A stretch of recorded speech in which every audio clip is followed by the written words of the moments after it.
Tonight, see what truly exists inside the world of the paranormal. Inside. Join the discussion and review some of the best paranormal evidence captures from a wide variety of experienced and up-and-coming investigators. See and hear what they capture, where they captured it, and how they captured it. Right now on Entity Voices Paranormal Evidence.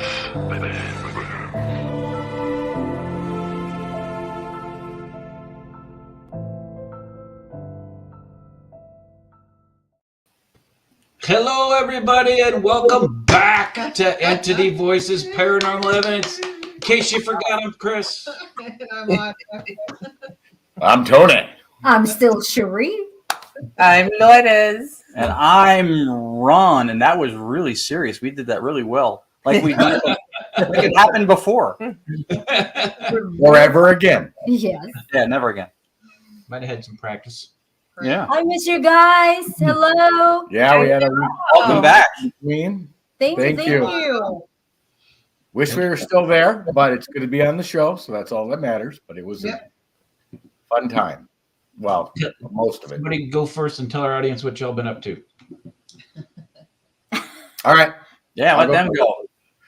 Well, we just came back from Cabo with wonderful food, all included, drinks, as much as you could possibly consume.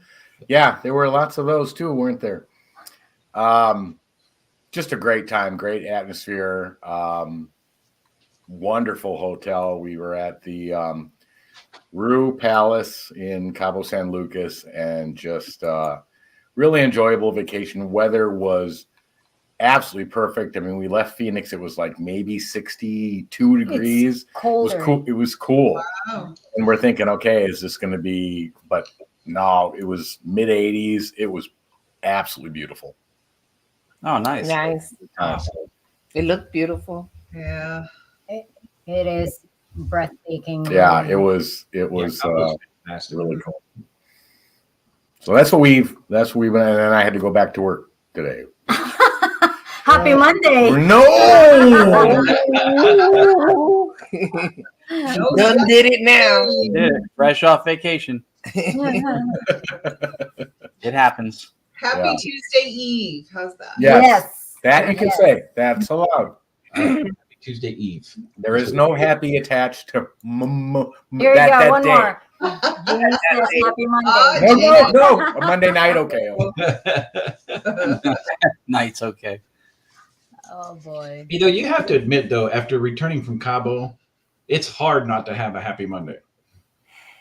Yeah, Cherie texted me about midday, and she's like, "How's your day going?" I said, "Well, hectic, because I didn't even look at email, nothing, and I had over 500 emails to go through, and it's just like, you just to open that up, and you just watch it keep scrolling, and you're like, but I got through it, so Yeah. Awesome. Yeah. Ron and Lourdes, what'd you guys do?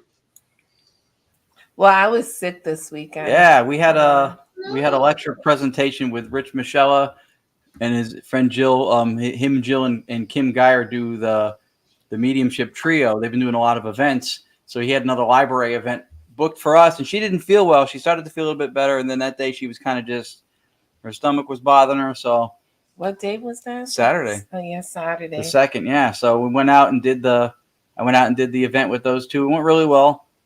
They got really good feedback on it, and it's always good practice to get out, because every time we do the presentation, we find, we like this, we don't like that, change this. So I had to do her parts and mine. Yeah. oh, Aw. But the week before that, we did something. What was it that we did? Yeah, where were we the week before that? I can't The Ritz. Oh, the Ritz. We went back. We have something from that for tonight. Yeah, we went back to the Ritz. We had a weekend. We were open, and we ended up having an opportunity to go down. Frankie Dale from Parasite was the only one of his team that was able to run this event, and it wasn't a big public event, but they had people. Which that weekend, close to Thanksgiving, I guess they were surprised that they had people. So he's like, "Yeah, if you guys want to come down." So we went down, and Raul came down. Raul was there. Raul from Tower Paranormal, and it was fantastic. We had a lot of really good stuff. I tried to have some of it for tonight that we could show, but man, it was really good that night. Yep. Awesome. We went live. Some people may have seen some of it's taken from that. We went live for a little while, and there was, as you know, there's always more. You go through the live and you go, how did I miss that? Oh, exactly. Yeah. Every time. But I did see some of the live. It seemed to be working good. Yeah, it was good. It was a fun weekend. So those are the 2 weekends we had. That we did, This week's been a little bit hectic today, but this weekend we're going to the Spirit Squad out by Gettysburg, and we're staying at the Nice. Pam and Steve Barry. So that'll be a nice little get out of Dodge weekend for us. No metal detecting in sand, but With a drink in hand. And Unfortunately, we didn't spend so much time metal detecting because it's really hot during the day. Yeah, I got warm quick, and she's like, "Let's go swimming." I'm like, Yeah. "All right." We did it for a while. I did find a small piece of gold, Yes. and I And did a peso. and 10 pesos, 10 pesos. Woo. Yes. wow. and a couple of little pieces of jewelry. I found a fork. You did. Yes. She, I gave it back. she hands it back to the people serving. She's like, "Here." I'm like, "You gotta get that out of the ground. That'll go straight on somebody's table." Oh my gosh. You know, their cups, they're reusable. You can't throw their cups, their plastic cup. They reuse it. They wash it and reuse it. I'm like, I was a little shocked to hear that, but she's like, "Oh no," because I said to Shree, I'm like, "Where's all the garbage cans?" Because there's people just loaded in the pool, and she's like, "No, they collect them. They reuse them." Gross. Wow. Next time, bring your own cup. I know. Saving the environment, poisoning the people within it. That's right. Exactly. Trade off. Yuck. And, Yucky. and for anybody that's not familiar with Cabo, it's like Phoenix in July meets the ocean. Yeah, it is. It literally is. Cabo is all desert, and it's hot, desert and butts it up literally against, butts right yeah. up against the sea of Yeah. Cortez. Which is why we skipped summer and went in November. It was Oh my God. It's Beautiful. Summer would be miserable. just beautiful. perfect weather. Yeah, you picked the right time to do it. Yeah. Yes. And I am 100% sure now that Cherie gets very sick on boat rides. Yeah, I know. Oh my God. I can't do it. Oh, I just can't because it makes me really nauseous. But it's a good experience. Yeah, it Let was me great. teach you a trick. So I suffer from motion sickness too, and we did that after we did the night at the Queen Mary. We went on a 9-day cruise. something like that. So we went to Mazatlan, Puerto Vallarta, and Cabo. Nice. Well, Chris thought he'd be okay on the boat. Well, you know how I feel and sense everything? I could feel every movement of the boat. Yeah. I was on Dramamine. I had the bracelets on. I had the behind the ear things. I did find a fix. Just stay drunk. Yeah. I That did. worked. Literally, I just kept drinking. Once I figured that part out, I was good. Yeah, you see the drunk people on cruises. Those are the people walking straight. Yes. Yeah. Exactly. I did not know that. Oh Now you my do. God. Now I know. We'll go back. Okay. Go back and try it again. It was amazing. Yep. The last day back, we hit a storm and we were hitting 25-foot swells and the boat's going like this. and Yes, people you were bouncing know. against the walls. I was walking straight down the hallway. Oh, no. Well, Yeah. What'd you guys do? the week prior, so Chris, for everybody watching, Chris has severe psoriasis that turned my psoriatic arthritis into rheumatoid arthritis. So Oh. I hurt. I have to work out all the time because if I don't, I lock up. Well, I made the mistake is I worked out, I worked in the yard, and then I took down all the Christmas stuff from the attic, which is not easy because these are 40, 50 pound totes and you're taking down that foldable ladder that comes out of the attic. And then got up the next day and spent 8 hours decorating, climbing up and down ladders. So by Sunday night, Chris couldn't walk. I was in so much pain. I couldn't sleep. I literally got 35 minutes sleep that Sunday night. And I was miserable. That's why we didn't make the show that night. It was horrible because then she suffers too, unfortunately. Yeah, no, that we understand that. That's the reason why we don't do decoration anymore. Nope. Just Christmas tree, because Tony doesn't decorate, and I have to do it. I don't mind putting it up, but I hate taking it down. Especially Oh, like I don't mind taking it down. See, I have a system. I have hooks all around the house. So when I put it up, I got to go up and down the ladder and I hook the lights. So my decorations are exactly the same every year. The problem is taking it down. I have this little stick. I reach up and just undo it from the hook. Oh, Never have to get up on the ladder. So taking it down is a breeze. But you guys have a different decoration this year. It wasn't. Mm-hmm. No, it's pretty much the same. Pretty much the same. Oh, really? Mhm.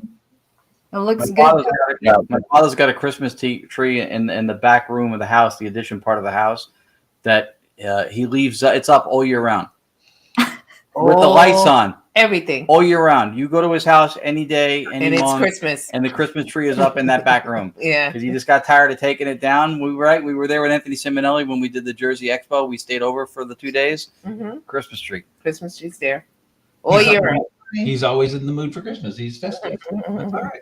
but that takes care of taking it down. Yeah. You're correct. Tony doesn't clean either. And then Thanksgiving week, we went up to Toledo to visit Audra's parents. So we spent 4 days, 4.5 days. Up in Toledo. Mine. Before that, That was after that. After that. Oh, after that? Yeah. Yeah. I think Very so. nice. Yeah. That was fun. Of course, I paid for 2 days for the drive back, but that's all right. It was still fun. Yeah. Swollen feet. Yeah, he was hurting. It's hell getting old, y'all. Yeah, it sucks. the JK-47, I was just say, yeah, that carry mine assembled to the basement. That's the best way to do it. Yeah. Yeah. Seriously. Thanks for watching too, Chris Sumner. Courtney Peterson, who is the patron saint of the paranormal. Oh, she Yes. She is. If you opened up an iced tea stand somewhere in Toledo and didn't tell her, she would be supporting it with posts. True. Very true. She is awesome as it gets. Eric Jackson also, Michael Bloomfield shared it to American Ghost Stories. So this is good. We're back and Scott A lot with of- PPIT. Everett's here. Yeah. Of course, we can't forget Roger. Roger course, logged in an hour and He's 52 okay. minutes. Roger. Right. Roger never watches. Hi, Yeah. Roger. So odd. Get He worse has- than Louise a black man. Roger has to have our face memorized at this point because he literally sits on YouTube for an hour and 52 minutes looking at our promo Oh, picture. poor guy. That's funny. That doesn't cause therapy. I don't know what does.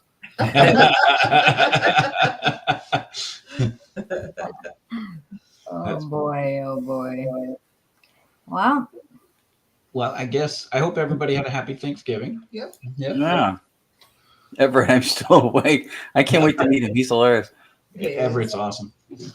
The whole PPIT crew is a really good Yeah. group of people. That's a solid team. Yeah, they are. Good people. Yep. Oh, wow. Wow. Really? Yes, it is. That is correct. That's funny. Here's a fun fact. The picture of Tony and Cherie and the picture of Audra and I was actually taken on the first floor near the nursing station inside the hospital. It was. Yes. Yeah. Just to get a statement. He should. Todd and Carmela came to the library event we did. The presentation we did was a Yuletide. Rich Michelle does a fantastic job when he does an event. He did a whole because he does spirit art and spirit communication stuff, and he makes a huge deal out of Staticom. He always makes it the headline thing for the event. But he did a history of the Yuletide and a lot of the spiritual connection and pagan stuff, and it was really nicely done. So Todd and Carmela came because they come to pretty much everything they possibly can. Yeah. Too. So, and they heard a lot of what came through. We had a couple of mic drop moments on Saturday for a couple people, as the digital seance thing goes, people who had very personal, profound moments come through asking for specific things, and then boom, they heard it. My goals to beat Roger here. Johnny. Need a time machine. You're gonna need a time machine. Oh boy. Well, what we have for you guys tonight is some evidence from Tony and Cherie and Ron and Lourdes of some of the investigations that they've done recently. Because we haven't. Because we have not. No. Because we have not. PPIT did one at the Montgomery house, but that's not our evidence. So that's Todd's, or that's Scott's. Todd popped up. Yeah, there you go. Todd Kamal. And no, Todd, Roger doesn't get a stipend for showing up so early, but he will end up with hemorrhoids. All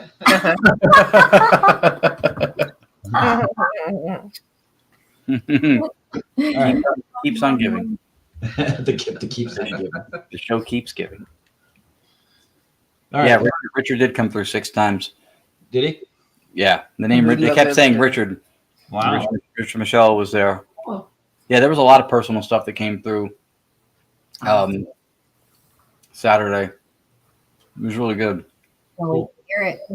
Yeah, let's get to Yeah, I don't think we have any of that stuff from the library in today's show. Oh, bummer. We have stuff That's from, okay. from the Gives Ritz. us a future show. Yeah, that's Yeah. right. We have stuff from the Ritz. That's right. The first one we got is from Tony. Nice, Scott. There you go, Scott. The first one is from Tony, and it says, with Edward. Okay, so this was I guess, private home Investigation. demonstration of what Staticom can do.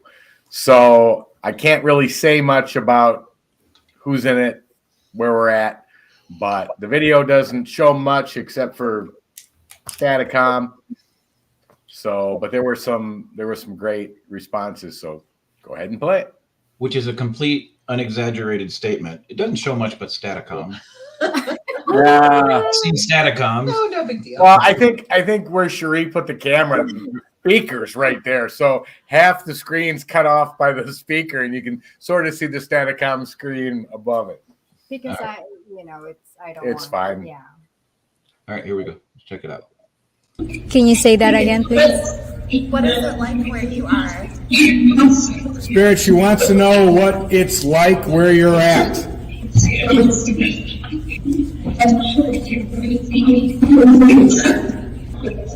Are you happy where you're at?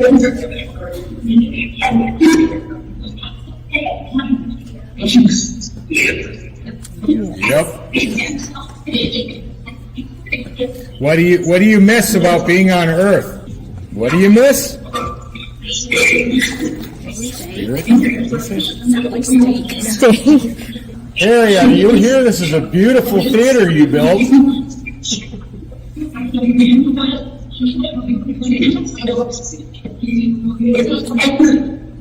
Edward? What did you say? Edward? Who's Edward? Who's Ed? Yep. Who's Edward? So Edward Alexander was a tenant in the building. I think he may have been married to Maddie. Wow. Ah. Very good. Wow, how cool that you had closure to I explain don't think that. that was a clip. That was not the clip I thought it was. So I guess I confused it. I apologize. But that was actually Orpheum Theater. Yeah. That was a That's great. what I thought. It said at the one point I heard Thanksgiving, and then it answered your question Mhm. Yeah, there's some about stuff the in other side or something. It said Thanksgiving. I forgot what the answer was, but it was you Roger said, I definitely. know that tall guy in the back. Yeah, that was Roger in the back. there. So That was good though. that was yeah. great. Answer Mhm. my question. Was there somebody doing sign language there? Or he just talked with his hands a lot. Was that Roger? It's an Italian guy. I didn't see that portion of it. Well, the tall guy that's standing Towards the back. Yeah. Was that That's Roger? Roger. That's Roger. It looked at one point like he was doing sign Uh-huh. language, and I'm like, He's I watching Anthony Simonelli too much. yeah. Roger says, no, I talk with my hands. Oh, okay. Yeah, yeah. Exactly my point. I thought you had an interpreter there for deaf people, and I'm like, wow, that's impressive. I mean, I'm always impressed by what they can accomplish, Yeah. with their disability. But listening to Staticom is probably not a good one. I was gonna say, really impressive. It would make it more challenging, yeah. Yes. Why do you believe in ghosts? Because this guy over here told me they were there. But good if somebody can hear it and sign it in real time. I know. No kidding. Good luck doing that sweeping. Like, hold on, everybody. What did it say? What's the sign language for verbal? Yeah, that was really good though, and That was. spirits came through really very clear. clear. We Really seem to clear. find that comes through sometimes, right? We'll get to the word Yeah, spirits. spirits comes out a lot. But I mean, Spirits. we've gotten it a lot of times lately, and we've gotten it really clear. But that, I mean, that was probably the clearest I've heard it on And Edward was very both clear. sides. That was really clear. Yeah, well, it was just What about strange to Edward ask is- them what they miss about life and to have them say spirits. And I'm Spirits. thinking, Well, there is a bar out front, so maybe they were talking about. oh, I never thought of that. Yeah. Yeah. Cabo. Cabo. Well, what I thought was really cool about that clip is you got with Edward, and then you had somebody from the Orpheum stand there and tell you how the connection was there. That was Correct. pretty cool. Yeah. Mhm. They missed the drink. Yeah. All right. So the next one we got is Ron and Lourdes. Yes, hello, Dave. New Jersey Paranormal Expo. So this was at the last 10 minutes, 15 minutes of the Power Unity Expo a couple of weeks back. Dave Schrader's heard about what we're doing. We're obviously doing the UK with him next year, the Festival of the Unexplained. So he said, let me carve out a few minutes. I'll come back and hear it. So he came back and it was close to closing and they get you out of there because it's in a big school. I said, you want me to I'll play you like a clip or two? He goes, can I hear it live? I said, yeah, sure. So I turned it on and he had a 10-minute conversation through Staticom, literally right after he walked in the room. I sent him the full recording, but this was just a clip of it because I asked for his name before the conversation started, and somebody complied, but he was taken by it. And we were originally scheduled to be on his show, and I guess he had to postpone it because he had lost his voice. So we're waiting for a rescheduled date to be on Paranormal 60. But the week before, he did promote it. And we were at the Ritz actually that weekend, and Raul showed up with the podcast. He goes, you got to hear what he said. He was really impressed. And he was saying that this was very, very sciencey, very heady, the way it was explained, but that the results are there. And he thought this was going to turn the paranormal on its ear. Nice. So. All right. So let's take a look at that one. Here we go.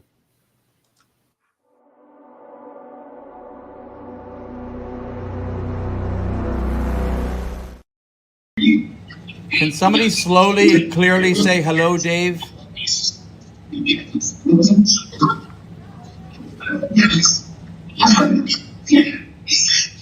That was it, right?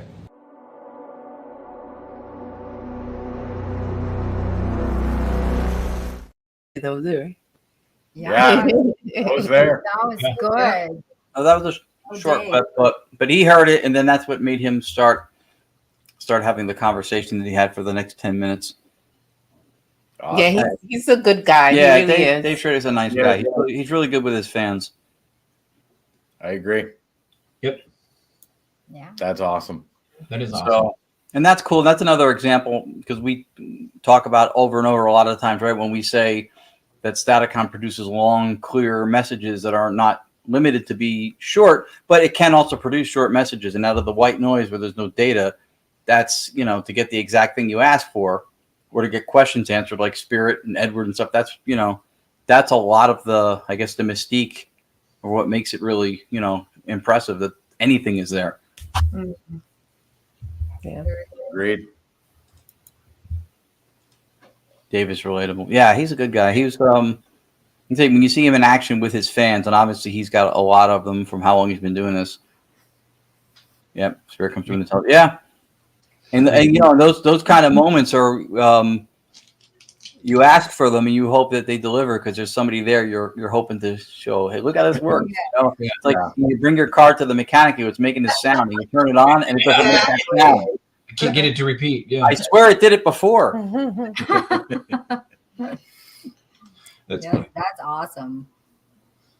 All right, the next one we got is Tony's and Cherie's, and it's Pete Fleckman. Is that a person, or is that like Harold Patter and Chip Patton? It's a person. I just can't. I think this is Orpheum. It looks like it just from the picture. I think you could say, I think that's their cousin. Yeah, but yeah, it was a name that was asked and given. So Oh, nice. Here we go. Okay. Can you give me a name? Who am I speaking to?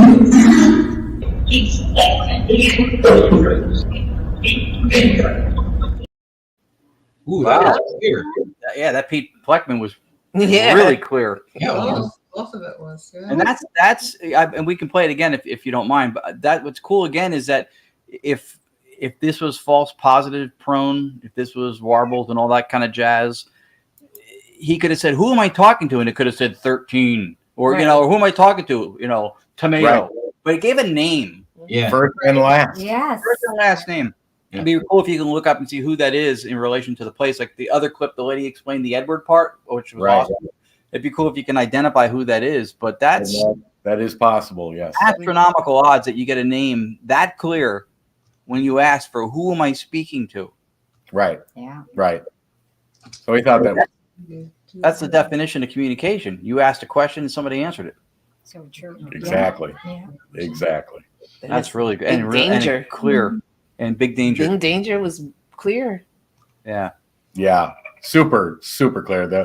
The Orpheum just produced like phenomenal results, and it just kept going. It just kept going. What was the reference? What did that say? I wonder what was the reference? Oh, good question. I don't know. Tony danced under that name in the 80s. Big danger. No? That's Tony's paraporn name. Big Danger. Yeah, that's true. Well, my one was taken, so. You guys want to listen to it again? Yeah, actually, I would like to hear that again. Yeah. 'Cause the name answer when he asks it, those are the moments when I watch, I love, because it's exactly what he asked for. Yeah. All right, here we go. Can you give me a name? Who am I speaking to?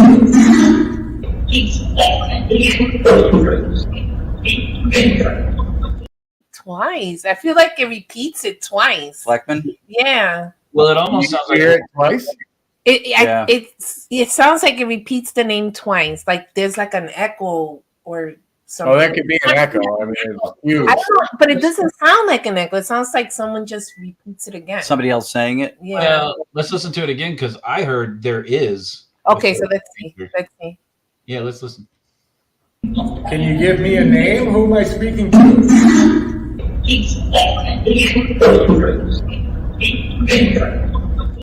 It sounds very probable that somebody said the name after the first one. Yeah, or they said something about him. That's But possible. Something there. There's something there that sounds like Fleckman to me. Maybe Yeah. it's not. But and there's not a lot of words that rhyme with. You'll never see Yeah. Fleckman in a Dr. Seuss book, is what I'm saying. maybe Peckman. No, but you might get it in a. There was a man from Nantucket one. That's where he belongs, with Patam and Patter. Yeah. Do you think maybe they are Could refreshing? be. Never Yeah, know. maybe Pete is in big danger. I don't know. Maybe. Yeah. Did I hear a door open and close? Yeah. Yes. What was Yeah, that? that's here. Oh, For a minute, I thought it was here, and I I was know. I'm like, yeah. I was know. like, what the? Yeah, you know, that- what really freaked me out is Like a cat. what really freaked me out is I'm a window and door guy. My shit don't make that noise. I'm like, He's like, what the? What's going on in my house? yeah, that was here. Just grab the Uber Eats. Okay. the Uber Eats guy just walks in. No, John. All the time. Oh, Sure, he yeah. orders so much, he's just like, I'm home. Here so often, we gave him a key. She ordered Chinese food for us from Uber Eats yesterday, and they sent a picture and they delivered it, but she didn't really look at the picture. I go out the front door, it's not there. I go downstairs to below, there's another landing, not there. I go next door. She goes, oh, they probably sent it to where you used to live because I used to live in the building next door before That's we right. moved into the house. Not there. I looked in the lobby. It's not there. I went, what the hell's going on? So I saw the building manager, John Q. Public, who used to watch our show live all the time. And I'm like, did you see a delivery guy? And as I'm talking to him, I look up the side of the building. There's a side entrance that goes up by the laundry room that I went up and down constantly when I moved out. And you see these two little white arches. I went, that's my bag. They dropped the food on the side entrance of a building where nobody would possibly find. Like if I'm going to do a cash drop for an illegal purchase, that's where you would do it. And that's where they left our food. And they didn't have our egg rolls. And yeah, no egg rolls. Well, that happens happens to us. all the time. They're missing something major, the best thing you were waiting for, and you're like, where is it? Where is it? Or they will deliver it the next door door. So I neighbors. said, look in the window at the kitchen, and sure enough, our food is on that. Yeah, we just tell them if you just knock once, if you don't hear dog bark, you're at the wrong house because our dogs go crazy. That's funny. Yeah, easy. See, what you don't know, Ron, is he was parked down the street because he was hungry. He was waiting for you to go back inside so he could go get the bag because Yeah, perhaps. I was like, I've never seen somebody leave. It's like just leaving it in an alleyway. I was like, yeah, it was. Yeah, and sometimes it happens. I just ordered soup and salad, and they delivered 2 orders of both half. Oh yeah, sure. Soup and salad. We got 2 full meals of barbecued ribs. I'm like, Oh my gosh.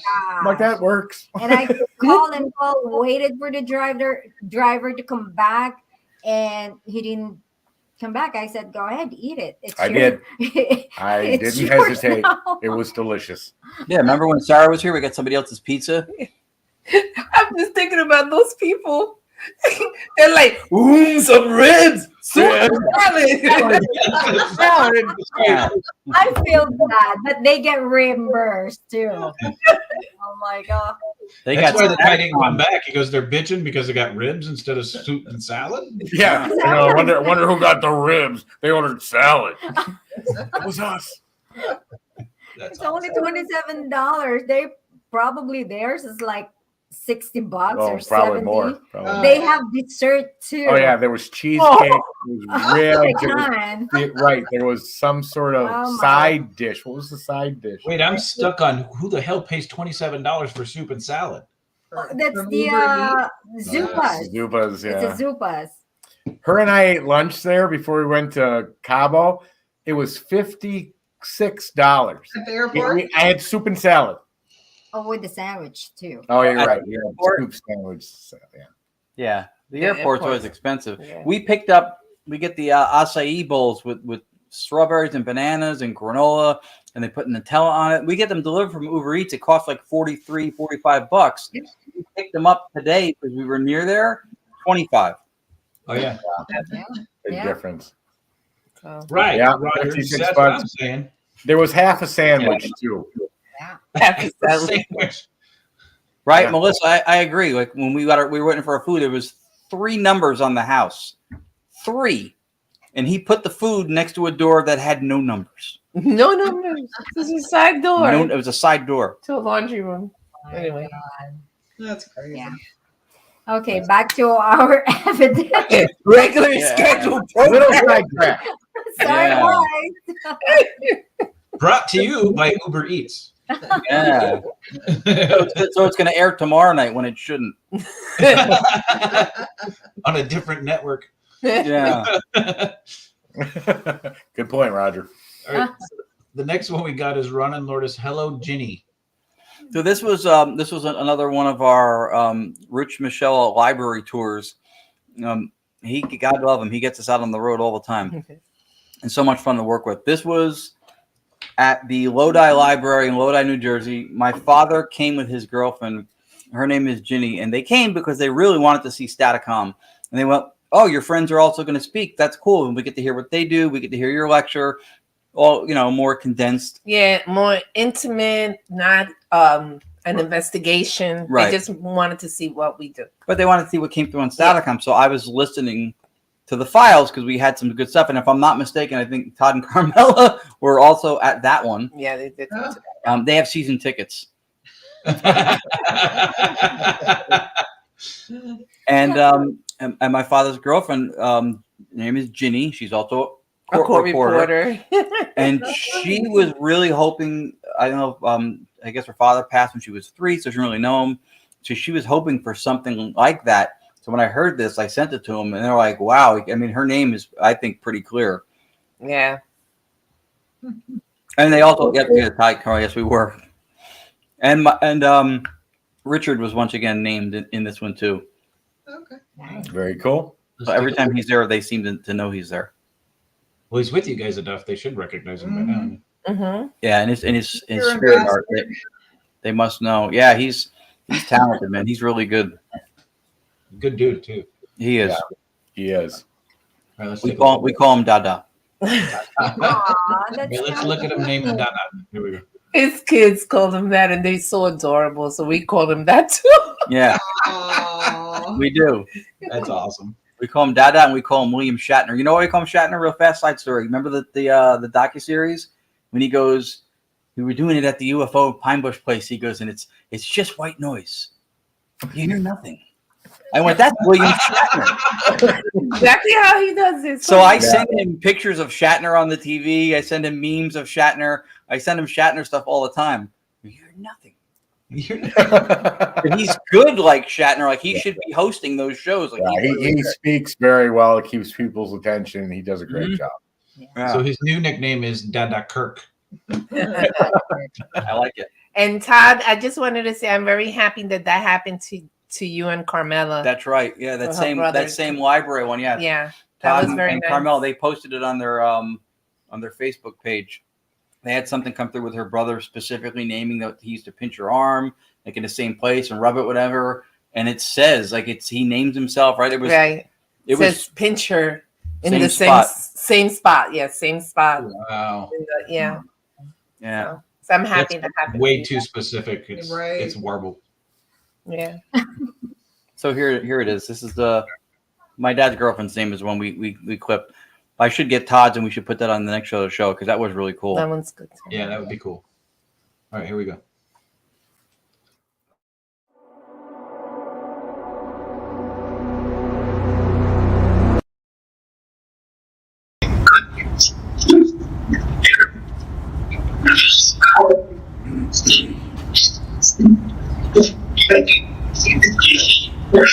This is your last chance. We're going to be shutting down shortly. Be clear, be precise. And smart. I heard that. Speaking smart.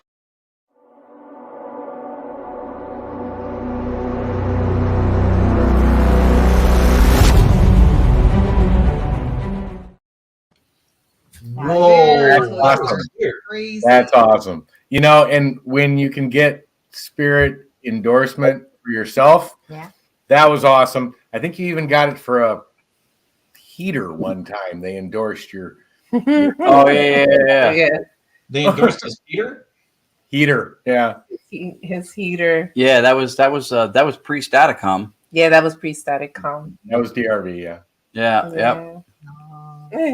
Yeah, that was great though. That was really good. That was a good session with Todd's wife's brother. This stuff and named my father's girlfriend Ginny. She was the one. That was my dad and Ginny. Were in the middle of the picture. So and they've been really enamored with what we do, and they've heard some of the stuff. So I was glad that she got something that came through. Yeah, they want to go back to it. They want to go to another one of the library ones. Yeah. You hooked them. Yeah. I can't Very imagine cool. how that worked. So what did your dad think about what you guys do about, Staticom? He loves it. Is that their first time hearing that? They watched the docuseries. He watched all 3 episodes of the docuseries, and he's seen clips before. And he's had little blips of listening to it with us. Right? Yeah, a little bit, but not to really do like a session like the way we did in the library. yeah, like a public session when we Yeah. kind of just go with who gets called out. We always say if you have a loved one here, name your person. And that specific day between Todd and Carmela and Ginny, it was really a lot came through. And then this past Saturday again, these library ones, Richard carves out 30 to 45 minutes, and a lot of times, like this past Saturday, they tell us to stay longer. They extend it a little bit longer because they're surprised at what's coming through, especially when people who came there are asking for loved ones, and then they're going, the one lady asked for Charlie or somebody, and then it came through Saturday, and then she goes, if Charlie, or if you're with Maria, can you tell me? And I said, yeah, can you say that? And it goes, Maria. And everybody went, what? So those moments are what we enjoy the most. And they seem to be regular occurrences at these libraries. That's cool. That is way cool. Yeah. We need to do another one. Yeah. I can tell you the first Gettysburg that we went to, the Battlefield Bash with you guys, when we commandeered that room, and anybody that's, some of the listeners have sat in on some of your Staticon sessions, but some of them haven't. The ones that haven't, man, we were in that room, we started at like 9 o'clock, 9:30. And next thing you know, it's like, should we keep going? Fuck, it's 4:30 in the morning. You get so caught up in it, the time just... Yeah. Unless they pull us into their time loops, who knows? Right? Yeah. You got missing time. No shit. Yeah, when you get the opportunity not only to do something that fantastical, but with people that you don't always get to spend time with doing it. Yeah. I'll sit there till I can't keep my eyes open, and even then I'll probably still sit there. We've seen it. I know. We've seen it. Oh yeah, Anthony Seminelli and I have pictures of when he used to do the video calls to join us, of each of us at any given time falling asleep at the end of it, like true. after a couple hours. We all had our moments. It's true. Anthony, me. She's on a couch face down with her feet hanging off. Anthony's laying back with his mouth open. I have my head down. My head's on the table. And static comments going. Yeah. Nobody knows when to quit. That's awesome. All right, the next one we have is Tony. It looks like the Orpheum again. Good night. The Orpheum does not disappoint. No, it doesn't sound like it at all. No, it sucks that we were there and couldn't go. Yeah, that really sucked. But yeah, go ahead and play it. All right, here we go. All right, spirits, can you do me a favor for all these people that came out to hear you? We're gonna shut this down in a minute. Can you tell them good night? Good night. Thank you. All right, spirits, you have a good night too, okay? Spirits. Good night. Oh, I think it says. Yeah, they said yes, and then they said good night. Yep, Yeah, I said the same thing. Yeah. Correct. I thought I heard two spirits at the end. Good night. Something like that. Yeah, I heard something about spirits. Something. Yeah, I heard that. That was good. That's really good. Mm-hmm. And that's the best. Those are the scenarios I was describing when we have them. Those are the moments. Like when you ask for something specific for the crowd, for who was there. Right. Yeah. You can't. Yeah, I did. Yeah. There might have been something after him, and obviously I just clipped the video to. Here's something interesting about that clip, and then I'll play it again so you guys can listen for it. You're right in front of the orchestra pit, right? Yes. Correct. So you're just below the stage. We were on the stage, actually. We were in the corner of it. Really?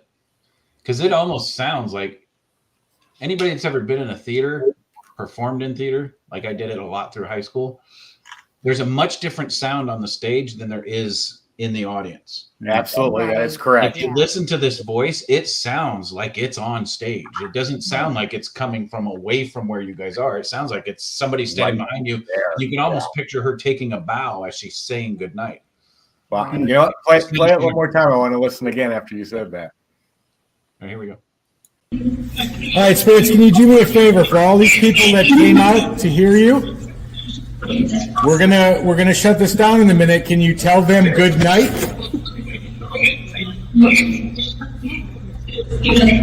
Good night. Thank you. All right, spirits, you have a good night too, okay? Spirits. Good night. Thanks. No, I hear those spirits is what I hear At the end? Yeah. Yeah, because the audience Yeah, saying they're thank sa- you, spirits. Yeah, they're saying things. So it's hard to tell, Oh, okay. distinguish whose voice. Yeah, I thought the speaker said the word said thanks, but the good night was no question. It's very clear and loud. I think there were 7 or 8 at Orpheum, just based on, I think last time we did a clip play. I Yeah, played remember they were arguing in the clip. and the woman says counting. Yeah. Yeah. Very cool. Yeah, that's really cool. I love when you say goodnight and they say goodnight back.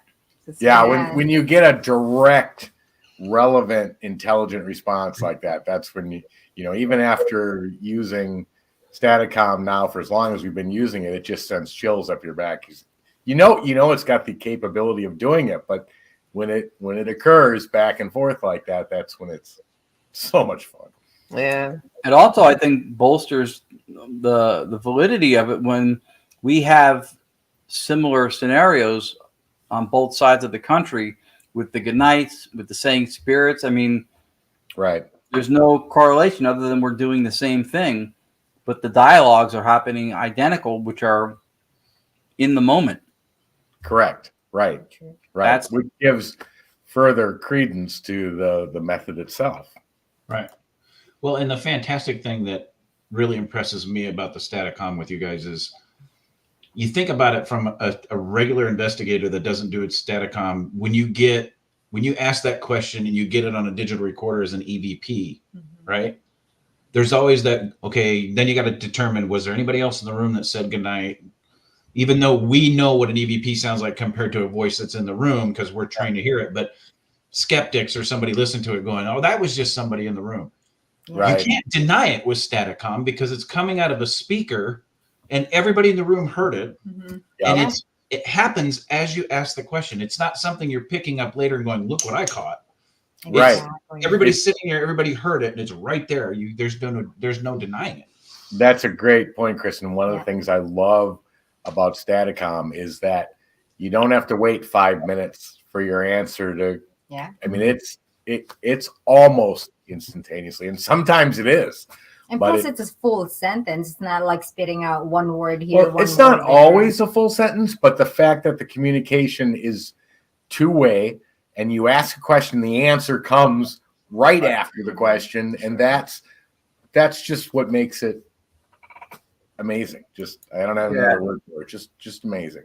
No, that's a good explanation for it, because that's why I always say we emphasize a lot the length of the messages, because I think other methodologies with sweeping don't permit messages of that length and clarity. Yeah. So the length and clarity of it is a big selling point. But even when you get one word, nobody can say what they sling at the boxes. They go, well, that's radio. And is it? Probably not. In most of the cases, the boxes clearly work. But when there's no radio involved, right? Then what do you go to? Well, your hearing is not functioning. Your hearing warbles and artifacts. Well, when everybody hears the same thing, then everybody's hearing is gone. Right. Yeah, I mean they'll repeat the same thing. Right. I mean, words and phrases are formed by, and reductionist science people should love this. It's formed by small reduced particles of sound, right? Allophones and phonemes. Those are the things that make up the words. So, right, and the warble, the heliquid, exactly, and they have the characteristics and cadence of speech, and it's not. Is mass hearing loss hysteria? Didn't you know? Yeah. That was why we all couldn't hear. That's why I harped on that at the same time in the docuseries too. Is that to me it's ironic that they'll say, "Well, your hearing capabilities are flawed. You're hearing what you want to hear. You're hearing this. You're hearing that. You're mistaking this." And I go, "But you're using the same apparatus to tell me that I'm wrong. So if my ears are not reliable, then why should I listen to yours?" Right. We tried. We did that. We did put it up against Estee's method. There was a pretty big difference between what Staticom was able to produce compared to now. Have we had it where something in the Estee's method come up Staticom? Yeah, we did. But like Ron said, we know spirit boxes do work. Shree and I built them for 12 years. They do work. They just, you can't get the length of the sentence. And because of the interrupted sweep. Well, because it's sweeping radio. And from what Staticom shows, and this is nothing against spirit boxes, but what Staticom shows is that they don't physically need the radio stations. They don't manipulate the words there and remake them. It is the white noise that they use to communicate. Well, it's what you guys have discovered is that it's the constant white noise that they're using to vocalize their communication. Correct. To where in the Estes method, you have the sweeping, which is interrupted white noise, which would cut the messages shorter. It's the same concept of, remember the old cell phones? You'd be driving along and your signal would start cutting out because you were starting to get away from a cell tower, because back in the olden days, they didn't have them everywhere like they do now. Right. And you'd get that conversation. It's the same effect. Well, and you do get that through a spirit box. And it's probably the same issue where they're waiting with their timing for the brief sections of just white noise. And then the radio station breaks it up and then they get the white noise again. You hear the other part of it. So it's that. So that's very possible. Yeah, I mean, I wouldn't have even said, to me, that wasn't even like a trio of comparisons. To me, you can't compare the Staticom with white noise to a ghost box to Estes, because Estes, like Staticom, is a method. And the method uses a ghost box. So to compare it to Estes is to compare it to a ghost box, which to me, as comparisons go, is redundant, because that's the method that's there. The difference is that when you do Estes, we actually did Estes with Staticom at the Hinsdale house with Anthony and Giuseppe. The difference, I think, is that you have to have faith in the person. You have to have trust and reliability in the person who's listening. And what I find is that when you see people sit around a spirit box session, and then you see them, and I know headphones, obviously you get a more, I guess maybe more focus helps to a degree, but people hear a lot more when they have a spirit box on their head doing Estes than they do when they're just doing a spirit box session. Now, maybe some of that is attentiveness, but you know, it's still that method. It's a box. And Estes, I like the method, but I think I got tired of it because it seemed like it's being done everywhere. And a lot of times the people are right next to each other and you know they can hear each other, but the headphones are not. Orpheum was kind of they ran it in Orpheum. He's right, because they were both running that night we did that, and there was some overlap of responses being given by the people doing the Estes method and what Staticom had said. Not constant, but there were overlaps. Right, and that's right, and that's where Wolfram Tower, and that's the whole purpose of the Estes method, is to take the hear what you want to hear, being privy to the question, that part of it out, and that's what makes the method good. That's the selling point of it. Yeah. But when you go to the crux of it, you have the same argument with academia or anybody else that says, well, that's, you're using a radio. Correct. You're getting radio. Correct. And then you run against, well, is that really what they heard? Is that what they thought they heard? And the other concern with the Estes method is that there's no verification.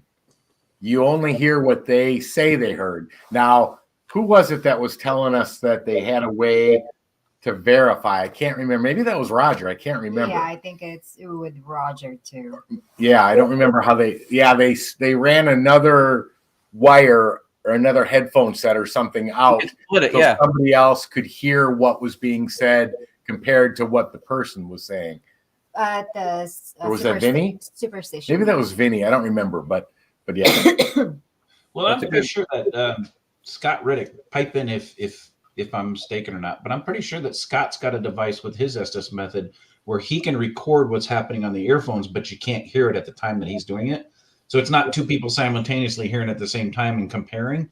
It can be reviewed later, with the recording of the person that was doing the Estes. Maybe that's where I heard, because I know I heard someone say they were able to verify what was actually coming over. Maybe that was, maybe you're right, Chris. Oh no, Roger just said right, the splitter. Yeah, okay. Yeah. Oh, sorry. Yes, Scott did it. Yep, Scott also did it. Okay, all right. The interesting thing here is not to complicate things, but I'm going to do it.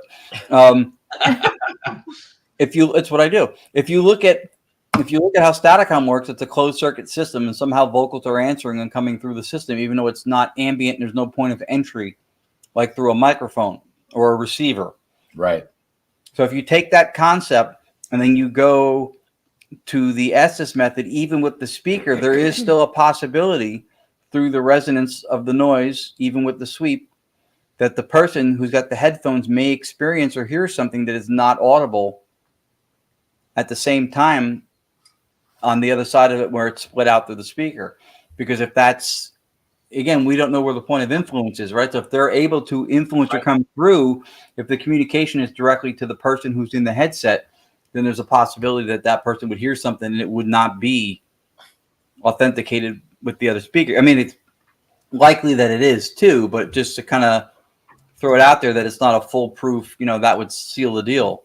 Right. No, that's a good point. Well, and then not yet. You mix it in with somebody that's got psychic abilities or metaphysical abilities. Like Scott had one of his I can't remember which one, had metaphysical abilities, and she was sitting there at the Montgomery house doing an Estes session. She's like, there's just a ton of voices coming through and a ton of voices coming through.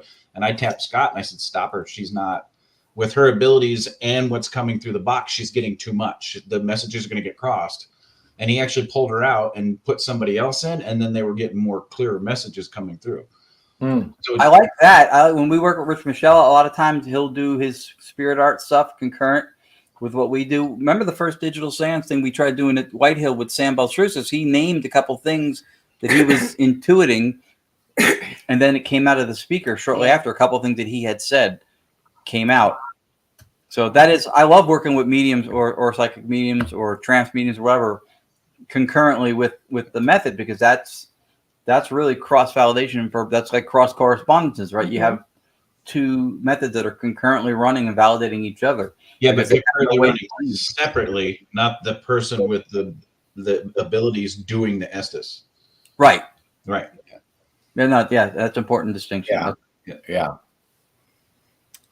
right. So the next one we got is Ritz Staticom. So that's the longer one we have. So if we have another one, I would probably say that for the end, because that was a segment of the live that I annotated some of it because it was really. And I was trying to make it even shorter than that, but then I kept going, oh, there's more here. There's more here. Okay, so let's do mirror portals, correct? I like this one. This one I like. This was, we were home, right?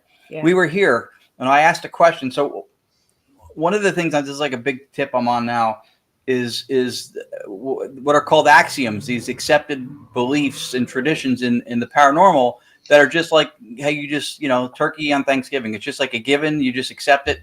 So I'm questioning a lot of these axioms, and I want to at least know where the ideas come from.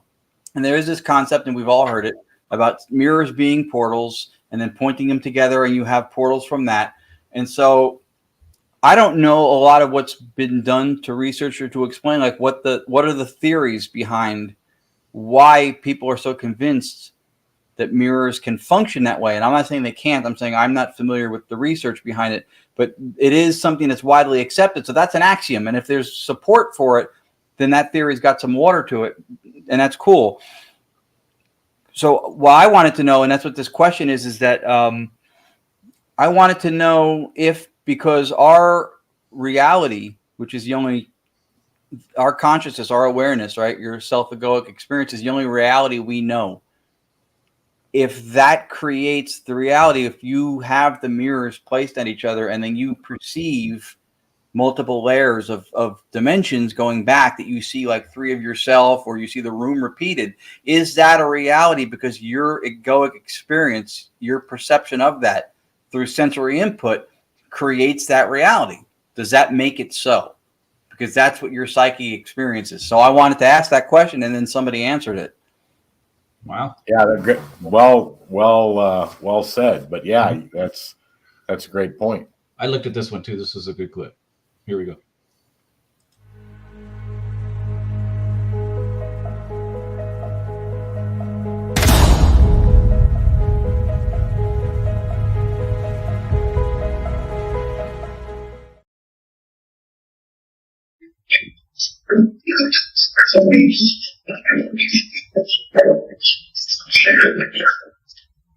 Does the mirror work because of the perception is multiple dimensions going back and what we perceive is reality? Is that how it works?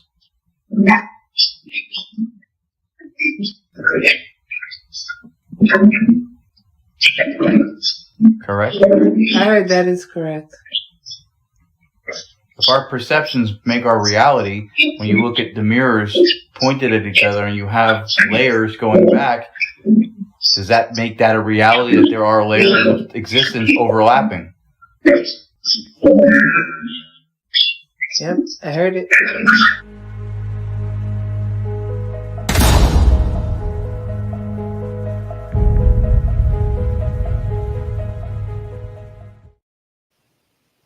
Okay, that was awesome. Yeah. That was way Again, question asked, response given, response intelligently answers the question. That was awesome. That was awesome. I love when Tony says it's awesome. I know. But I mean, it was. It absolutely was. And you asked a question that most people probably wouldn't even ask of, whether it be a spirit box or Staticom or anything else. You went for an explanation of something we're unsure if it happens, if it doesn't happen, how it occurs. You broke it down to giving an explanation of how you think it might occur, which made perfect sense. And you got flat out answers going, yep, correct. I mean, not warbles, you got yes, correct. That was great. All mirrors. Yeah, when it said all mirrors, the mirrors was a little slurry, but not. I mean, I slowed it down and played it, and I was like, all right, it says mirrors. All mirrors. Yeah. All mirrors. The best part about this is we talked about this multiple times with different types of equipment and how some equipment and investigation will pick up an EVP, where some equipment won't. Staticom picks up everything. But we've talked about this is the spirits will choose the easiest way or how they prefer, or the otherworldly beings that we're talking to. We don't know quite exactly if they're spirits or not, but they will choose their form of communication or what's easier for them or however much energy they can produce to communicate. This was almost a confirmation of, that's also a piece that we use. Yeah. So that's pretty cool.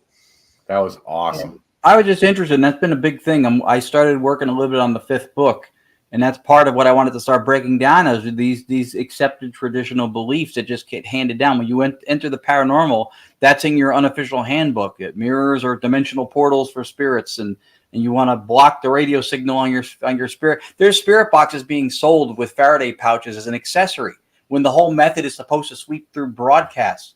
Right? Would you buy a lawnmower if they looked at the bottom of it and the tiller had feathers on it?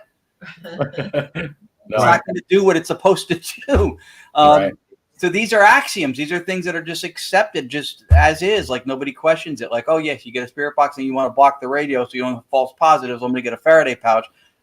But that's how the method's supposed to work. Right. So these things, so now I'm just on a tip. Like anything that this is an accepted thing. Why? What's the research behind it? And if there's support for any side of it, that's cool. I want to bring it out. I'm not saying it doesn't exist. I'm saying that I think most people accept it. Right. And don't really have a rationale behind it. Well, and this one was very interesting to me because we just had this experience. So we did that investigation. We had Amanda on with PPIT, the private home investigation, where we talked about the triangle of the mirrors in the master bathroom. Right. Creating what we believed was a portal for them to communicate or come through, right? What was really weird is Audra and I, during the investigation and during our walkthroughs, we were talking about an old man being angry on the property and a younger, like Gollum-looking boy on the property. The minute Zach opened the curtains on those mirrors in that master bedroom, I was getting a vision of my head and what I thought they looked like. they appeared in the mirror like they were standing there to me. And I saw them with my own eyes. Well, I saw them with my eye. I don't know if it was my third eye. Yeah, my third eye. But what was interesting to me is I don't do scrying. I refuse to do scrying because I sense and see enough that I quite frankly, not to be, I say it all the time anyway, fuck it. I don't fuck with things that would intensify what I already pick up. Yeah. Because you don't want, I always warn people, don't get involved in the paranormal unless you're prepared to see or experience something that will scare the living shit out of you. True. So I see and experience enough doing what I'm doing that I'm not going to intensify that because I don't want the shit scared out of me, right? Right. It takes a lot to do that. And I don't want to experience that. But when he opened up those curtains and created that scry, which I normally don't do, it was like, holy fuck, are you serious? It was like clear as day, like they were standing there like people. And but not everybody in the room experienced it.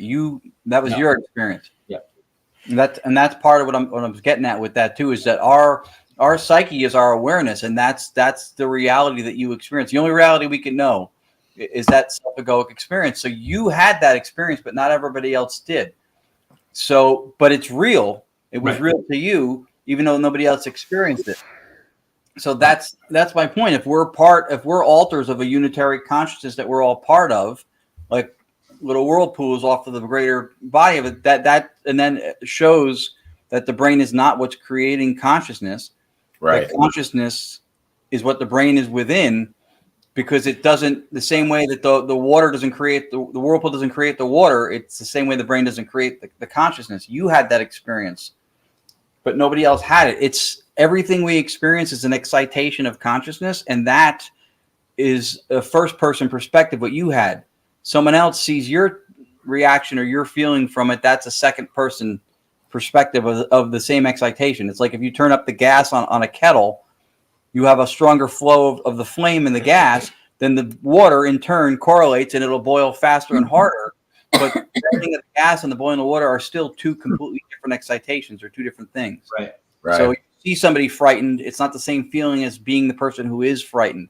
Correct. That experience was yours. So the mirror thing to me is this a reality if my experience through sensory input is I'm watching multiple dimensions go back in this thing, or is it just, if it's illusory, that's interesting to explain how it doesn't happen like what you experienced, but then if we both look in the mirror layered back, we would both see the same thing. Just, I guess, to question it too. Like I said, it's not to just accept, that mirrors are portals, because every ghost hunting show says that. Yeah. And I don't know if any of them can explain why. None of them explain why. None of them, probably. And I'm not saying I can't either. But that's the point of doing any type of paranormal research, is that you look at it from every angle. You try to find answers. Does that guarantee you're going to? No, but that's how progress is made. So it's the way to do it. And I gotta vet this. My biggest issue with that is they go into these private homes, they create this intense environment, they communicate it to the homeowner, and then they walk away and show the evidence on TV. Now you have a homeowner sitting in their house. You just scared the living shit out of them, thinking they've got this portal to hell, right, in their bedroom, and you did nothing to help the person you just scared the hell out of. That's my big beef. Now I'll get off my soapbox. Sorry. No, but you're right. You're right. Yeah, you are. All right. The next one we got is Cherie. Yes. Me? Yes. Song and dance time. Get up.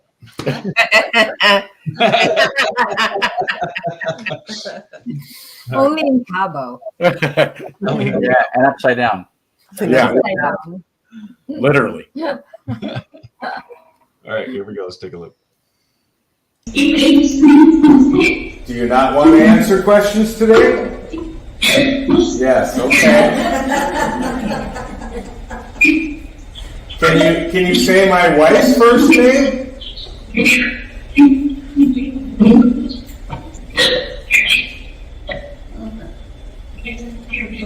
Okay, you're saying yes, but let me hear you say her name. You hear it? Right there again. Cherie, yeah. Thank you. Thank you. Yep. Oh my Not god. only was that clear, but that was with attitude. Did you not hear me the first time? Oh yeah. Oh yeah. And yes, Roger, that was your work. Yeah. Oh, Roger, say thank you to your supervisor. She gave us. Oh, she gave us this big bag of snacks. Oh, it was so good. Yeah. But yeah, that was your work, Roger. But yeah, the last one, they got a little irritated because he said it 3 times. Yeah. And I'm like, okay, can you say it? He's like, I already did. Cherie.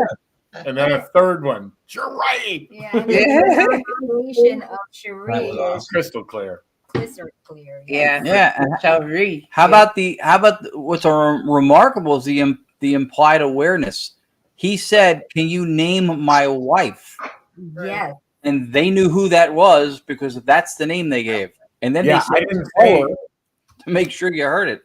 right. And I didn't say, can you say Cherie? I said, can you say my wife's name? Yeah. That's my And- point.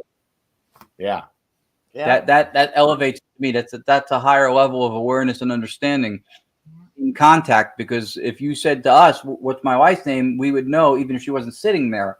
If you're saying it through Staticom to wherever you're communicating, that's phenomenal. They named her, and then they repeated it slower just in case you didn't hear it. Yeah. I know. It's With awesome. attitude. Attitude, because Yeah. you need to hear it. Yeah. Assisted living. Enclave. Yeah. Yeah.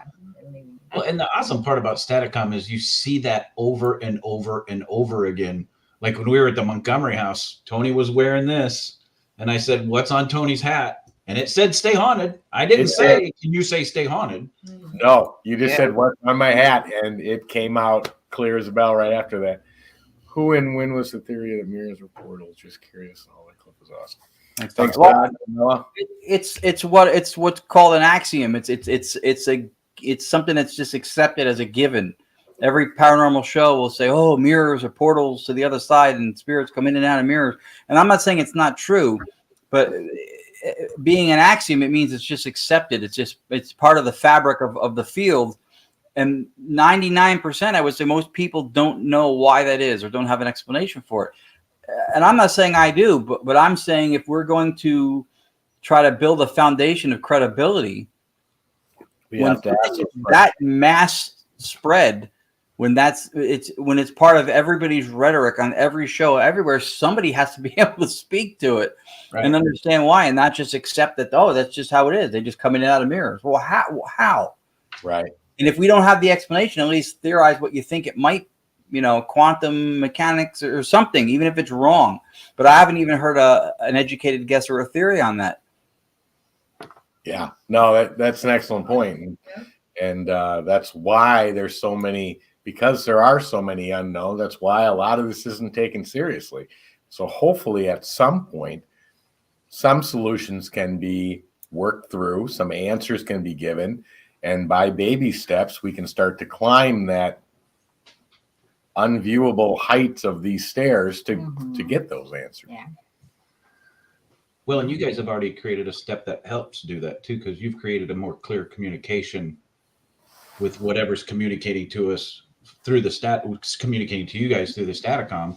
You've created a much clearer conversation with these messages that we're getting from wherever they're coming from. That's a step forward right there. That's It is. Research part comes in, is continuing to improve how we communicate with it. Right. Yeah. Right. Well said. Thank you. All right. Next one we got is Reach Scott Davis. So this one's another shorter clip. This was a couple nights ago. Scott Davis, who's a medium from New Jersey, really sweet guy, very talented, one of the best gallery readings I've ever seen at the Shanley.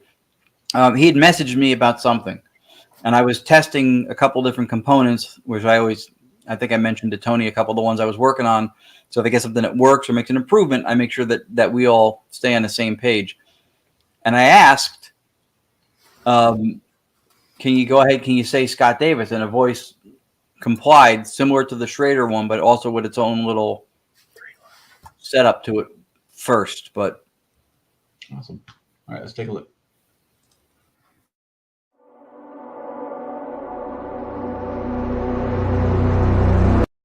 Can you say Scott Davis?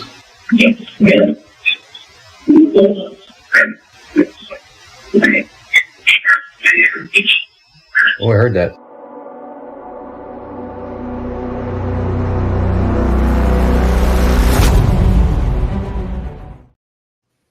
There we go. Record. Yeah, wasn't he one of our guests at one Scott time? Davis? Yeah. Was he a guest? Did we have him on before?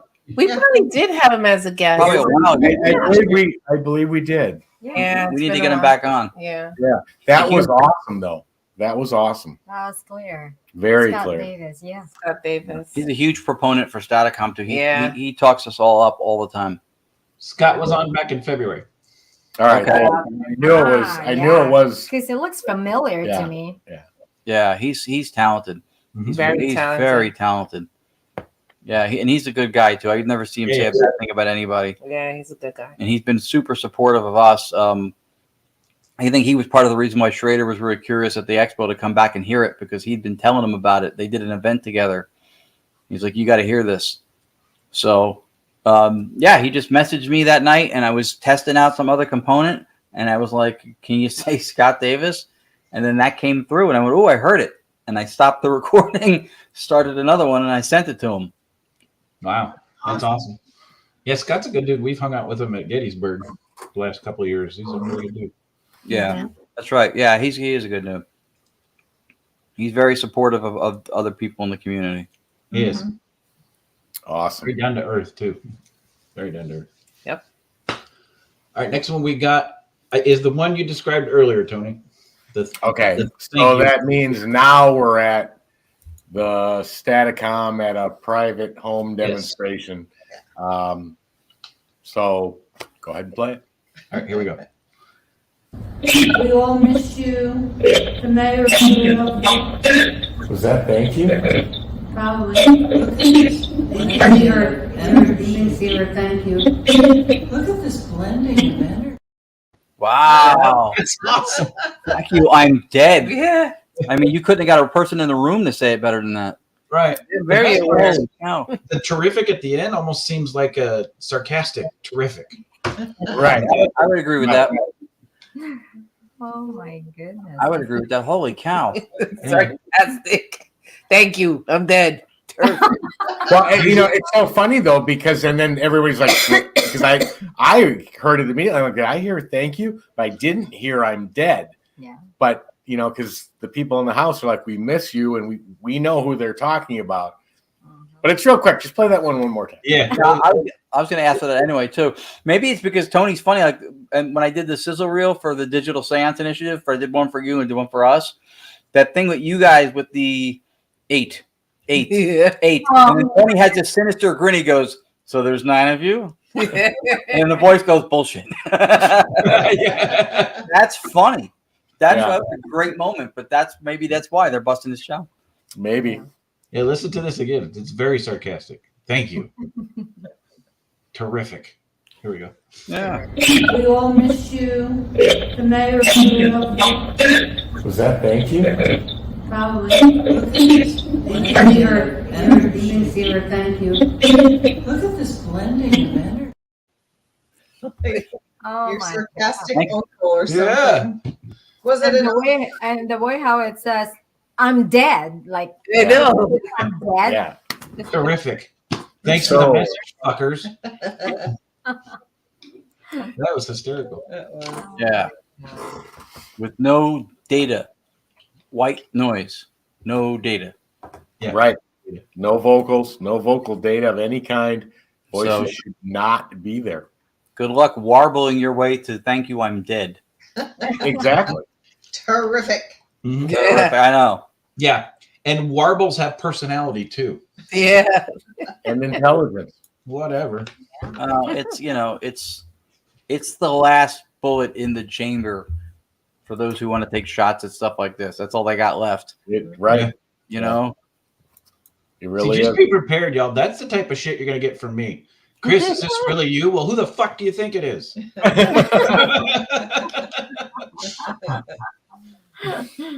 No question. All right, the next one is a pretty good clip. It's from the same private home Statacom session with Tony and Cherie. All right, this one's little longer. This is my longest one, so I apologize, but there's some good stuff in here. Yeah, no apologies. If it's good stuff in it, that's what we want. That's right. Never apologize for giving them the long one, Tony. I usually don't. You should see Audra's eyes. So if y'all pay really close attention to every show, my goal is to get her to roll her eyes and give me that look at least once. I will review that again. Perfect record. Flip it. That's right. Perfect I'm record. undefeated at this point. All right, here we go. Spirits, is there anyone on your side that has a message for somebody here? That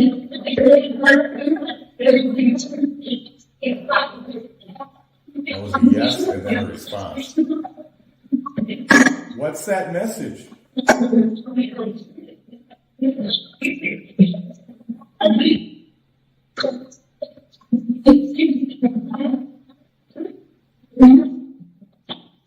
Can you find Jeff for us? Huh?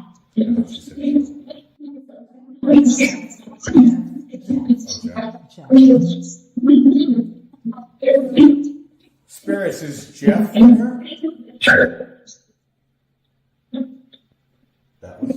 And it was a male. And it was male. Jeff, was that you?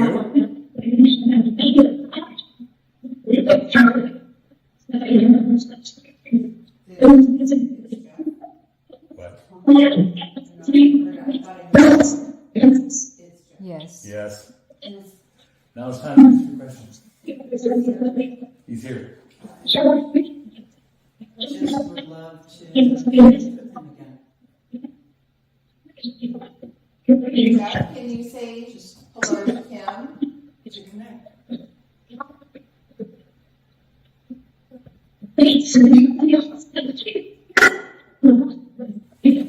Something, thank you for asking.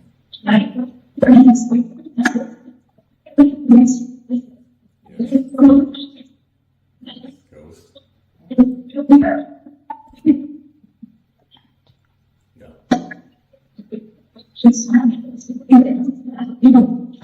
Okay, how many spirits are with me now? It sounds like more. That was something. Ray, do you have a message for Kim?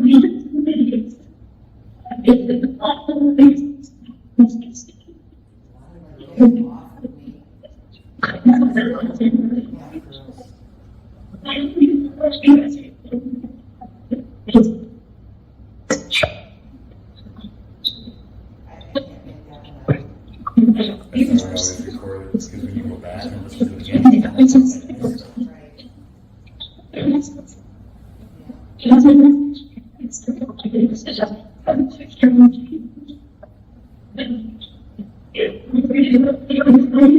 there's a male in there, but he's Definitely a male, most of them. yeah.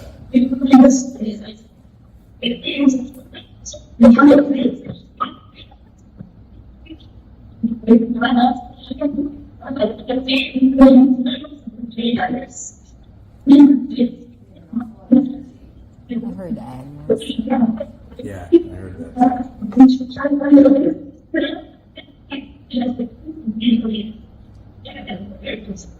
Agnes again.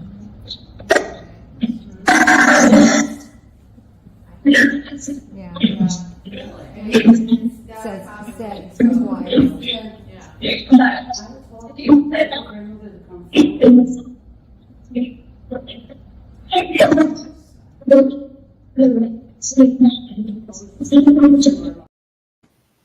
Wow. There's Yeah. a lot here. Now you need to apologize for apologizing. No kidding. That At was first, the Staticom is awesome. not really working. At No, the it took time. it took a while Took to a get while. it. It took a while that night to get it. You know, and it does. It takes time to make that connection, make that bridge. You know, it needs to run for a while. And we didn't have time to set it up prior. We literally got let in the door and they're like, all right, let's go. So it took probably 20 minutes, and then it just took off. I agree. And Todd. explain the reason why the spirit says it's creepy, because the house is huge and it's more statues of That religion. you could walk into a church and there'd be less religious items than Wow. It's everywhere, in the back. everywhere. And some of those statements, holy crap! I mean, that was as vocally present as you can expect. I mean, the hey Cherie, and then the awful mess. Yeah. And there's Hey, dialogue Cherie. that's lower Yeah, too. Some it of it. sounded like, hey, There is. Cherie, we're searching. That's what I thought I heard. But there's a lot in there. In that part where she says I'm being questioned, it's almost like she has her head turned. She's talking to somebody else. Yeah. And I saw somebody commented too. It's like they're talking to each other, and yeah, absolutely they are. We get that every event. They say it sounds like there's a conversation happening. So if they can hear us, it probably sounds the same. And here's that mean bitch or whatever it said. I forgot Yeah. what it said. It was Yeah. There's one person in there that's I got a question, Tony. The homeowners that you were there doing at their home. Yeah. They recognized the voice of the woman, because that was a constant. She was a constant during that 3. I don't know how much the people we were demonstrating it actually heard any of it. Yeah. They broke out wine and So it's a party for them. kind of. I mean, not really. It started out they were super, but as the night went on, Seems like they're not really interested. yeah, I don't know how much they actually paid attention to what was being said, because it's an unbelievable session, because what came through was just. And it's almost disappointing they weren't listening, because that was a Exactly. significant. It was for person. us. It was very disappointing. Because there's a lot of answers or response A lot when of they response. ask a question. They Clear. don't really hear it because they're all They're talking amongst themselves, and so that was the frustrating part. Yeah, That happens. That was why we started doing digital seance, to have the focus of a seance, have people paying attention. That's what this was intended to be. Yes. Yeah, that happens. And then we have sometimes where we'll have a second sitting, and then the group that's at the second one is smaller, because it's the people who do want to listen and pay attention. Yeah. And all the people who were like putting their toe in the water to see how it felt, they're gone. Right. Yeah. Right. No, good point. Yeah. That's wild to me. It almost comes part and parcel with maybe a level of lack of belief, because of how amazing something like this in reality is that they don't pay attention to the whole thing, because it doesn't register. It's just weird, because that was a residential. So Yes. you would think they would want to, but I guess it took more as a fun type thing, and not like a serious trying to listen to spirit. Yeah. Well, and I'll bet you that one female voice that was predominant through that whole thing, I bet you if they would have been paying attention, somebody would have recognized that voice. I completely agree. Plus, they were Staticom was kicking back the names they were talking about. Because you heard Jeff. The mother, the husband's Right. name came on the. They're all there. They're all there. right there. And the last line of that one was "Can't find Jeff," who they had asked about a few minutes earlier, and they said, "Go find Jeff." And then That's that the was husband. yeah. And that's the same place where you got "Thank You, I'm Dead," or no? Yes. Yes. Yeah. Thank you. That's probably why that person came out all sarcastic. Yeah. We're not paying attention anyway. Yeah. Why in here if these fuckers aren't listening? Right. Now you want to tell me that, and I'm dead, and you're not even paying attention to me now. Probably, yeah. Yeah. Yeah. Terrific. Yeah, terrific. I was So resting great. and they're not listening. What the hell? Right. So they don't have the ability to flat out communicate. We bring in a device that can, and the people that can hear it aren't listening. So yeah. That's too bad. It is bad. It is.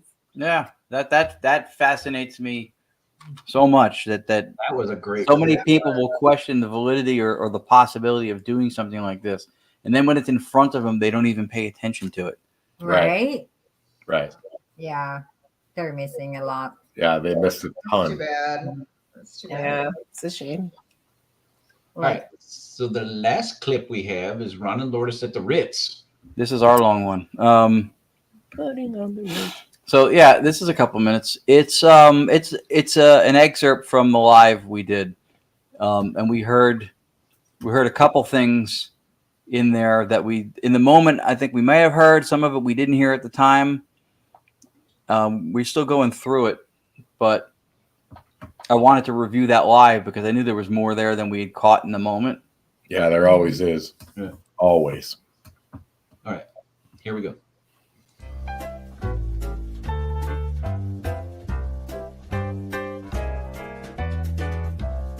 Then we'll act like it's not here.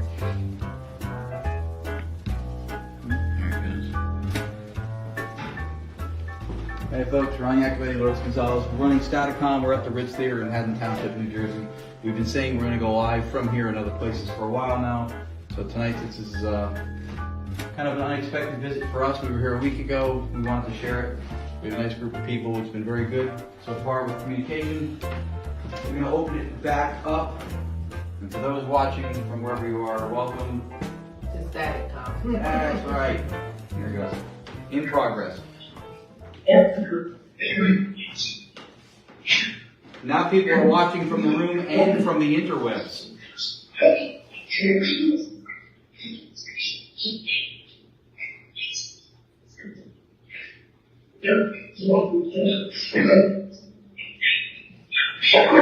Can you say the Ritz for people who just tuned in?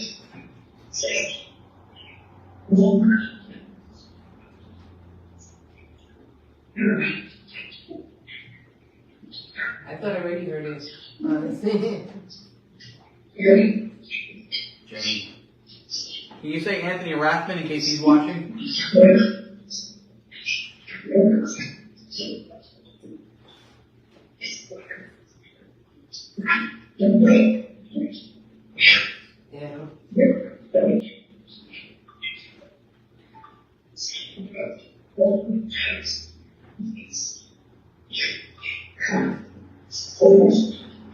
Do you communicate with spirits in other locations?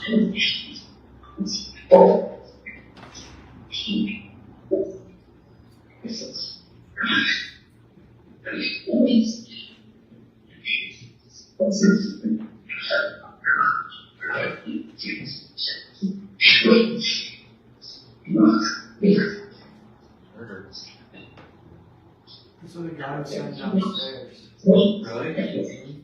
Murder?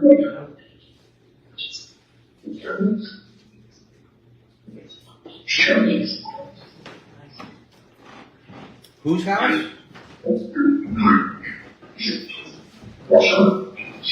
Tony Rathman is watching. Yeah. We're at the Ritz, Tone. We're at the Ritz. Can you say Anthony Rathman for him? It's kind of like a rite of passage.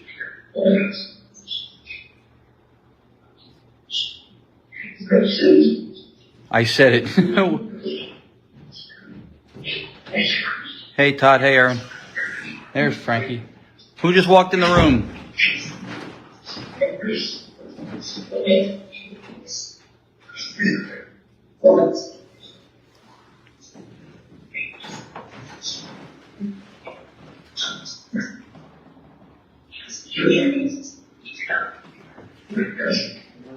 Hey, Aaron.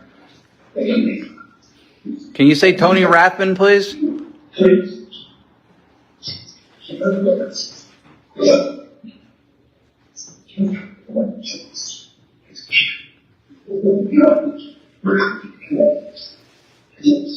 Ritz.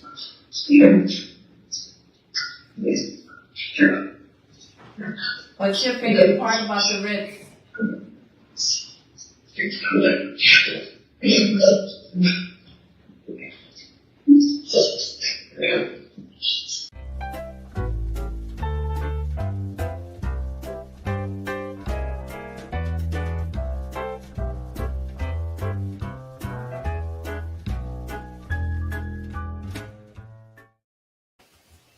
Oh. So when you guys are on live, Tony was asking a question at that time. It was.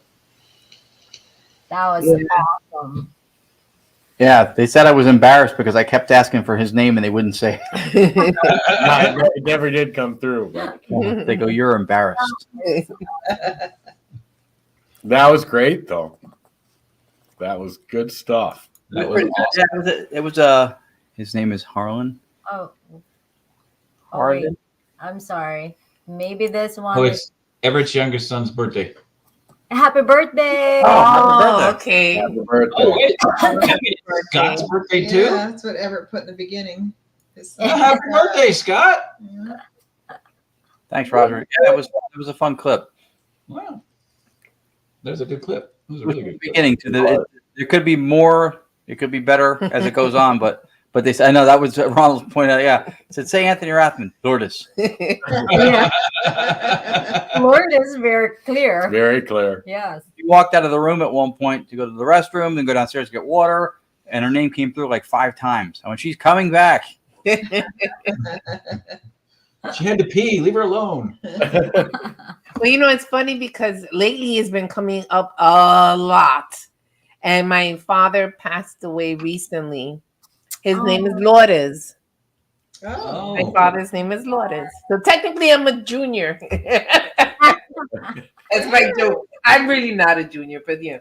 But his name is Lourdes Gonzalez. So I haven't asked yet, but maybe it's him trying to come through because it has been coming up like a lot lately. Very possible. Very possible. Yeah. it has. So I have to ask. Interesting. And sorry to hear that. Yeah, I'm sorry to hear. Thank you, guys. Yeah. Yeah. Our deepest condolences to you. Very much so. So that's that. There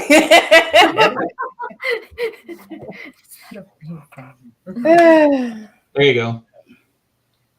The older I get, the faster I used to be. So true. Yeah.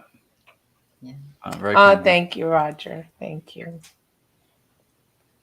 Yeah, we asked that a lot. We get what was the name? James comes up a lot, and because of the Peterson thing we had happen before, we'll ask for last names a lot of times because it could be 2-3 people in the room, 2-3 people have a relative that passed named James. So we always try to get something specific. Yeah. That's right. Todd Carmel watched that one they watched the live. Yeah. Oh. Because that was an unexpected, like we weren't planning on going back. We were just there the week before for the big Paris summit. And then It's a last minute thing. we ended up having the night open and Frankie was doing the tour by himself. So he's like, yeah, come down. We'll run it. So we did. And it was interesting. Very cool. That is way cool. Yeah. What is Roger's last name? Was it Martins? Martins. Yeah. Yep. Roger the Rabbit. I messed up. Mr. Rabbit. You know She the has name. Rabbit. Rabbit. Yeah. Roger Rabbit is also a sign language interpreter.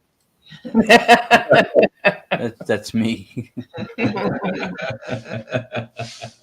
That's funny. That wasn't really sign language, though. That was just Roger doing this to me a couple of times. Yes. Todd, was that James Patterson on that live, or was it at the last one we just did at the library? Because James Patterson did come through at one of these things recently, and he got sidetracked. I think it was Saturday at the library because they said remind me to tell the James Patterson story again because I heard James a few times, and then one of the responses, and she wasn't with me unfortunately. One of the responses I thought I heard Patterson, and I was like. And I did get sidetracked, and he saw it too. And I said, I'll tell everybody the James Patterson story before I leave." And then everybody kind of got out of there. The library, when they close, it's like, right, we're closing. It's Saturday. Yep. So I didn't get a chance to tell everybody, but and Todd, if I haven't told you, I'll call you to tell you that one. It's a wild story. It involves everybody here on the screen. Yeah. From when we got together in North Carolina, but I did hear it that night this past Saturday during the afternoon. Oh, really? Wow. He's still vocal. He's still vocal. He's still there. Anytime we hear James, we ask for the name, the full name, because I want to know if I get the same name, if it keeps coming in. Right. You know, Well, sometimes. What's amazing about that is once you get that confirmation, like prior to you guys getting James before coming here and then us finding out all the information during the investigation and right before it, everybody thought that room was creepy. They called it the creepy man room because you felt the presence of a male in the room and it seemed so dark. And that might be some of the effects of the room because it still has the old, 8x10 B-board on the wall that's still, the dark brown color because it was the original wood. So that room is very dark to begin with. So you felt the presence of James in there, and then the darkness of the room made it feel very creepy. Now it doesn't feel that way anymore when you do an investigation over there. You go into that room, Wow. you can still sense him in there, but it's not as a dark, creepy feeling anymore. It's kind of cool. That's interesting. Okay. Yeah. That is. Good stuff, guys. Very good. Yeah. Yeah, very good stuff. Yeah, that was. Gang back together. Yep, we get James at the Ritz all the time. Yeah. Yeah, see, and that's why we ask for. Yeah, because James is a very popular name. Right, So, right. so we always try to ask for the last Yeah, name. but that one Morristown event, remember we did it was at the Speedwell the first time. There was 2 people in the room named James, and there was another, and they each had a relative that passed not that long ago that was named James. James, right. So when it comes through, we can't. But it was funny that night because it did say a lot of James. It did, it. yeah. It said a lot of James. How funny. Yeah. That's true. So Yeah. All right, guys. Well, thanks everybody for coming Yeah, back. thanks for we hanging missed out you. with us. Thanks for hanging Yeah. out. We miss you guys too, and all the audience. Yeah. yeah. Yeah, this was nice. Just an FYI for everybody, we've got 2 more shows coming up this month, and then we will be out for Christmas and New Year's. So we'll have a 2-week break in there because both holidays land on Monday night. And most of us and you will be hungover New Year's Day. So we won't be doing a show that night. And Christmas Day, we will be out of town. And I'm sure you guys have Christmas plans also. So we won't be doing a show Christmas night. Sorry, guys. No, Christmas night. Santa might work late on Christmas Eve, but we don't on Christmas Day. So That is true. Yeah, thanks, Jenny. And yeah, see, when Jenny said she did the research too, like that Parasite team, like they do everything top notch. Like, if there was any historical records that said anything about a murder there or anything else, like they would have uncovered it, or they will uncover it. So, Oh, poor Roger. I'll be working. I'll be working. Yeah, but you can mess with the old people on Christmas. That's what it's. yeah, borrow Staticom. Yeah, there you go. Take Staticom on Christmas. And then We'll split some speakers, put one in each underneath their beds, and you'll have stories for weeks, Roger. and then You know what? spike their drinks on New Year's. Make it fun. Woo!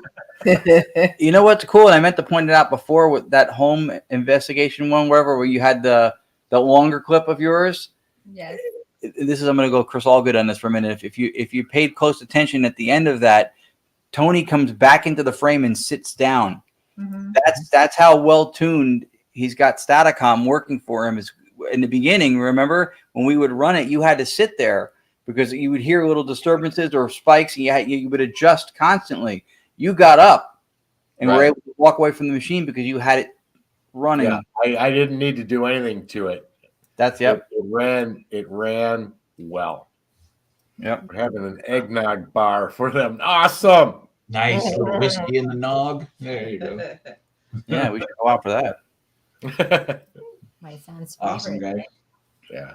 Well, it was nice seeing you guys again. Thanks everybody for joining with us again. We will be back next week. Same 6 people, same channel. I'm not going to apologize anymore because if you're still coming back, you deserve it.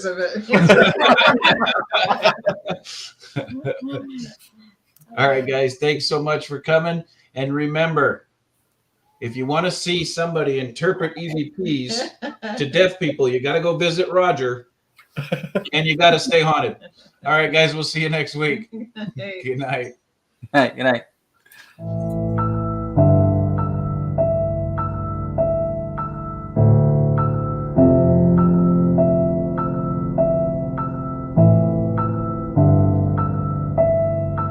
Can you give me a name? What's your name?